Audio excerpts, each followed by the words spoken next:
بالله من الشيطان الرجيم پناہ مانگتا ہوں میں اللہ کی شیطان مردود سے۔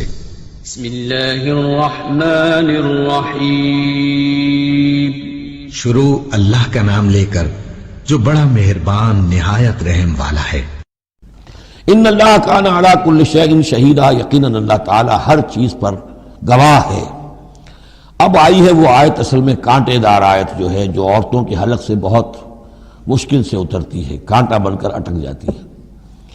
الرجال قوامون علی النساء، یہ تمہید تھی ساری، ایک سورہ بقرہ میں تمہید آ چکی تھی، علیہن لہن مثل الذی علیہن بالمعروف وللرجال علیہن درجہ، یہ کہہ کے بات چھوڑ دی۔ آگے آئے لا تتمنوا ما فضل اللہ بعضهم علی بعض، اور مزید اس کے لیے ذہنی جو ہے تیاری کر دی۔ اب آ رہی ہے وہ چیز جو چبھنے والی چیز ہے۔ الرجال قوامون علی النساء، مرد عورتوں پر حاکم ہے۔ یہ میں ترجمہ زور دے کر رہا ہوں۔ یہ قامہ جو ہے، قامہ جب علا کے ساتھ آئے گا تو کچھ اور معنی ہوں گے، قامہ بے کے ساتھ آئے گا کچھ اور معنی ہوں گے۔ قامہ بے کسی شے کو قائم کرنا، کونوا قوامین بالقسط، اسی سورہ مبارکہ میں یاد آ جائے گی، کونوا قوامین بالقسط، عدل کو قائم کرنے والے بن کر کھڑے ہو جاؤ۔ قامہ علا، کسی کے اوپر سر پر مسلط ہونا، یہ ہے گویا کہ ایک درجہ حاکمیت ہے۔ گھر کے ادارے میں حاکم ہونے کی حیثیت مرد کو حاصل ہے۔ سربراہ خاندان جو ہے وہ مرد ہے، عورت نہیں ہے۔ عورت کو بہرحال اس کے ساتھ ایک وزیر کی حیثیت سے کام کرنا ہے، یہ ہے اس کا اصل رول۔ اسی لیے میں بیان کر چکا ہوں کہ وہ جو نسیان کا معاملہ تھا، اللہ تعالیٰ نے اس کے اندر چونکہ یہ سیکنڈ رول پلے کرنا ہے اسے یقیناً اس کے جذبات کو تو زیادہ ٹھیس پہنچنے کا امکان رہے گا۔ آدمی کو ہر انسان، مرد بھی چاہتا ہے میری بات چلے، عورت چاہتی ہے میری بات چلے۔ اب آخر کار کس کی بات چلے گی؟ یا تو دونوں کسی طریقے سے کسی مسئلے میں متفق ہو جائیں، اور عورت جو ہے بیوی اپنے شوہر کو دلیل سے، اپیل سے جس طرح قائل کر لے تو معاملہ ٹھیک ہو گیا۔ اب اگر نہیں ہو رہا معاملہ تو اب کس کی رائے چلے گی؟ مرد کی رائے چلے گی۔ تو کس کو اس سے ایک صدمہ پہنچے گا؟ عورت کو پہنچے گا۔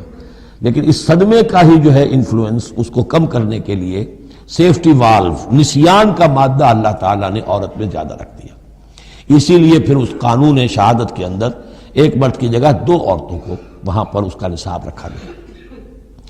الرجال قوامون علی النساء بما فضل اللہ بعضهم علی بعض۔ اب یہ دوسری بات ہے کہ اگر وہ شوہر حاکم ہو کر ظلم کرتا ہے، ان کے حق ادا نہیں کرتا تو اللہ کے یہاں بڑی سخت پکڑ ہوگی، یہ تو دوسری بات ہے بالکل۔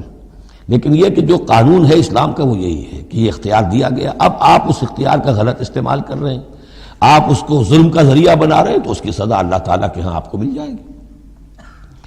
بما فضل اللہ بعضهم علی بعض، بسبب اس فضیلت کے جو اللہ نے بعض کو بعض پر دی ہے، وبما انفقوا من اموالہم، اور بسبب اس کے کہ جو وہ خرچ کرتے ہیں اپنے مال۔ اب دیکھیے یہ خرچ کرنے کا معاملہ اسلام میں شادی سے شروع ہو گیا۔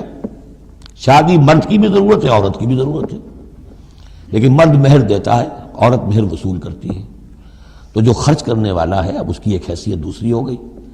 پھر گھر میں اس کا نان نفقہ پورا جو ہے، اس کا خرچہ، اس کی ذمہ داری، اس کو سپورٹ کرنا شوہر کے اوپر ہے، تو اب وہ مال خرچ کر رہے ہیں۔ بما انفقوا من اموالہم، فالصالحات، تو نیک بیویاں کون ہیں؟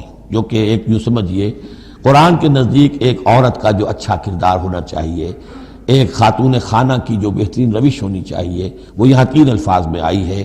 فالصالحات، نیک بیویاں قانتات، ایک تو فرما بردار ہوتی ہیں، شوہروں کی فرما بردار۔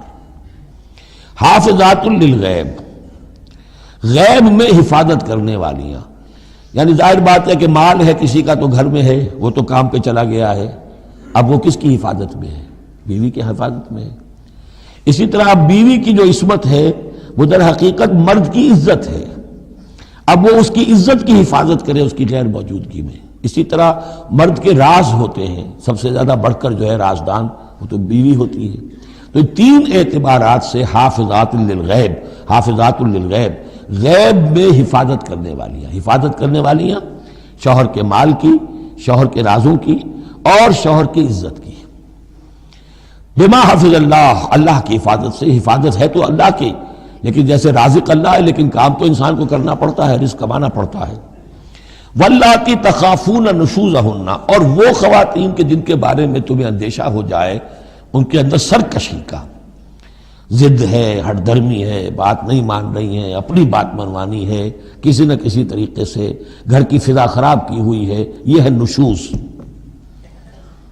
ذہناً تسلیم نہ کرنا کہ میری حیثیت جو ہے وہ بہرحال شوہر کے تابع دار کی ہے، اس کو اگر تسلیم نہیں کریں گے تو ظاہر بات ہے فرکشن ہوگی، اور فرکشن جو ہے اس کے نتیجے کے اندر وہ گھر کے اندر جو ہے وہ ایک فساد پیدا ہوگا۔ واللاتی تخافون نشوزہن فعظوہن، تو ان کو پہلے تو نصیحت کرو، واہجروہن فی المضاجع، دوسرے تنبیہ کے طور پر ان سے تعلق اپنے بستر علیحدہ کر لو، اور ان کے ساتھ وہ تعلق ضل و شو جو ہے کچھ عرصے کے لیے بند کر دو۔ وَاضْرِبُوهُنَّ، اس پر بھی ٹھیک نہ ہو تو انہیں مارنے کی بھی اجازت ہے۔ اس میں حضور نے جو روکا ہے وہ یہ ہے کہ چہرے پر نہ مارا جائے، اور کوئی ایسی مار نہ ہو جس کا مستقل نشان جسم پر پڑے۔ اب یہ چیزیں اللہ کا کلام ہے، اس کے اندر جو ہے کوئی ہمارے لیے کوئی جھجک نہیں ہے، معاشرتی زندگی کو ٹھیک رکھنے کے لیے اس کی ضرورت پیش آئے تو وہ بھی کرنی ہوتی ہے۔